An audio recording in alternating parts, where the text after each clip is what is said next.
दोस्तों, आपका हार्दिक स्वागत है आपके अपने चैनल दैलू एकेडमी पर। आपके लिए लेकर आए हैं दोस्तों करंट अफेयर के कुछ मोस्ट इम्पोर्टेंट क्वेश्चन। और दोस्तों, आप हमारे चैनल पर पहली बार आए हो तो चैनल को सब्सक्राइब कर लें, बेल आइकन प्रेस कर लें ताकि आने वाली क्लास का नोटिफिकेशन मिले आपको सबसे पहले। और दोस्तों, क्लास अच्छी लगे तो अपने दोस्तों में ज़रूर शेयर करें। और इससे पहले ही क्लास आपने ना देखी हो तो हमारे प्लेलिस्ट से जाकर इससे पहले ही क्लास देख सकते हैं।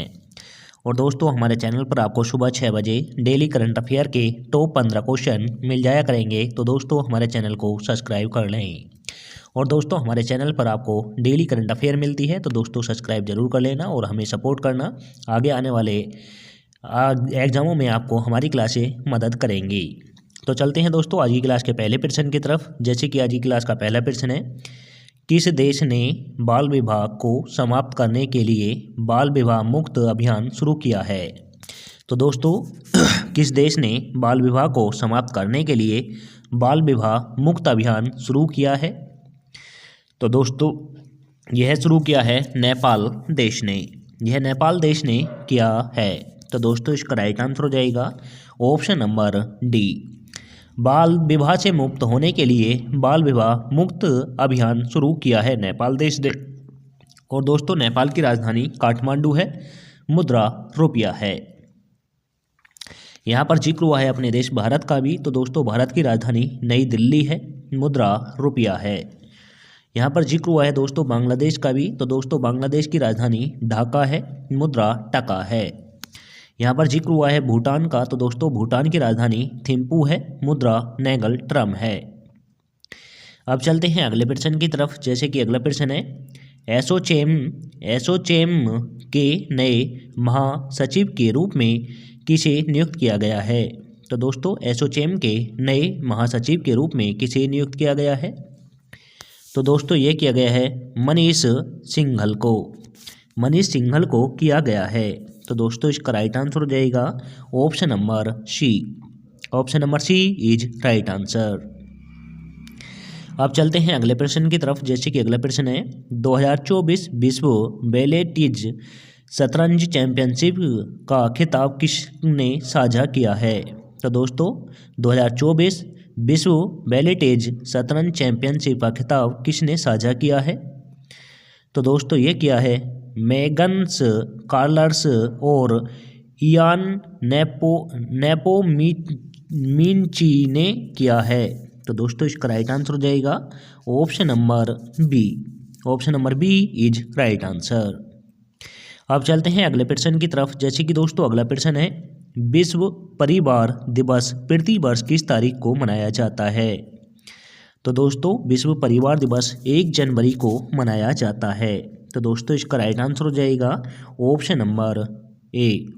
Option number A is right answer. अब चलते हैं अगले प्रश्न की तरफ। जैसे कि अगला प्रश्न है, रक्षा मंत्रालय ने 2025 को क्या घोषित किया है? तो दोस्तों रक्षा मंत्रालय ने 2025 वर्ष यानी 2025 सन को क्या घोषित किया है? तो दोस्तों यह किया है सुधारों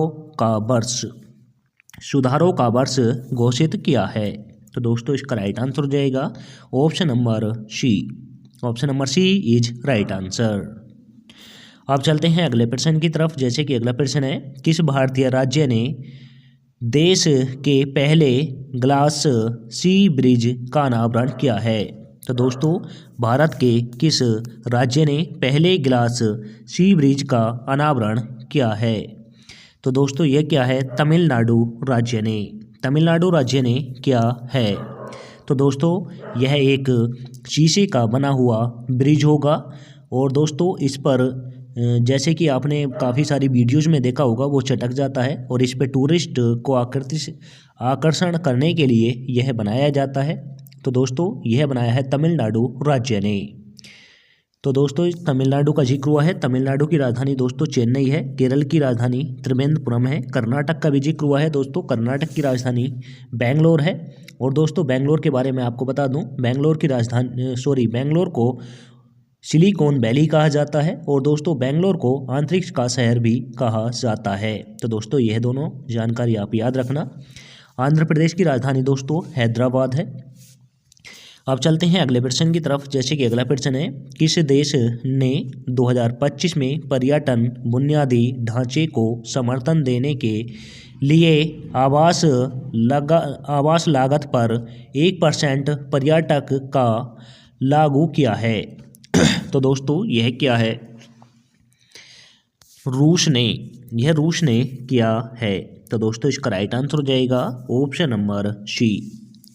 और दोस्तों रूस की राजधानी मॉस्को है और दोस्तों मुद्रा रूस की रूबल है। फ्रांस की राजधानी दोस्तों पेरिस है और जर्मनी की बर्लिन है, इटली की लंदन है। अब चलते हैं अगले प्रश्न की तरफ। जैसे कि अगला प्रश्न है, किस राज्य ने फाइनल में केरल को 1-0 से हराकर संतोष ट्रॉफी जीती है? तो दोस्तों केरल को हराकर संतोष ट्रॉफी 1-0 से जीत हासिल की है। यह किस राज्य ने की है? तो दोस्तों यह की है पश्चिमी बंगाल ने, यह पश्चिमी बंगाल ने की है। तो दोस्तों इसका राइट आंसर हो जाएगा option number A. Option number A is right answer. और दोस्तों संतोष ट्रॉफी जो है यह हॉकी के फील्ड में दी जाती है, यह याद रखना। अब जिक्र हुआ है पश्चिमी बंगाल का, तो दोस्तों पश्चिमी बंगाल की राजधानी कोलकाता है। पश्चिमी बंगाल की मुख्यमंत्री ममता बनर्जी हैं। गुजरात की राजधानी दोस्तों गांधीनगर है। और यहाँ पर जिक्र हुआ है पंजाब का भी, तो दोस्तों पंजाब की राजधानी चंडीगढ़ है।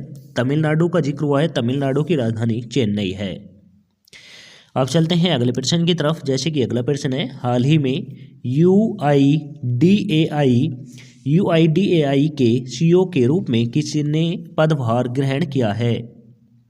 तो दोस्तों यह क्या है? भुवनेश कुमार ने किया है।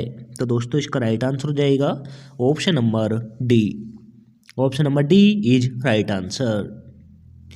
अब चलते हैं अगले प्रश्न की तरफ। जैसे कि अगला प्रश्न है, K2-18b को किस प्रकार का ग्रह माना जाता है? तो दोस्तों K2-18b को किस प्रकार का ग्रह माना जाता है? तो दोस्तों यह माना जाता है हंसीन को माना जाता है। तो दोस्तों इसका राइट आंसर हो जाएगा option number B. Option number B is right answer. अब चलते हैं अगले प्रश्न की तरफ। जैसे कि अगला प्रश्न है, हाल ही में भारतीय वायुसेना की पश्चिमी वायु कमान की कमान किसने संभाली है? तो दोस्तों पश्चिमी वायु कमान की कमान किसने संभाली है? तो दोस्तों यह संभाली है एयर मार्शल जितेंद्र मिश्रा ने।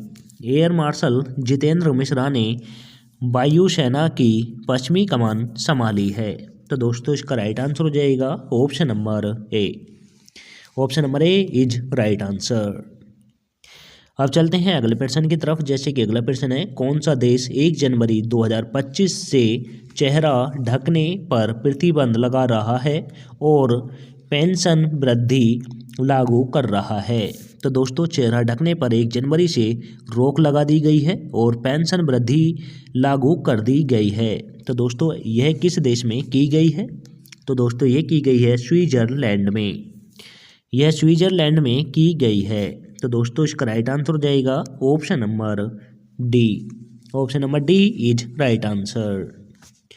अब चलते हैं अगले प्रश्न की तरफ। जैसे कि अगला प्रश्न है, 2024 में भारत की स्थापित नवीनीकरणीय ऊर्जा क्षमता में वर्ष दर वर्ष कितने प्रतिशत की वृद्धि होगी?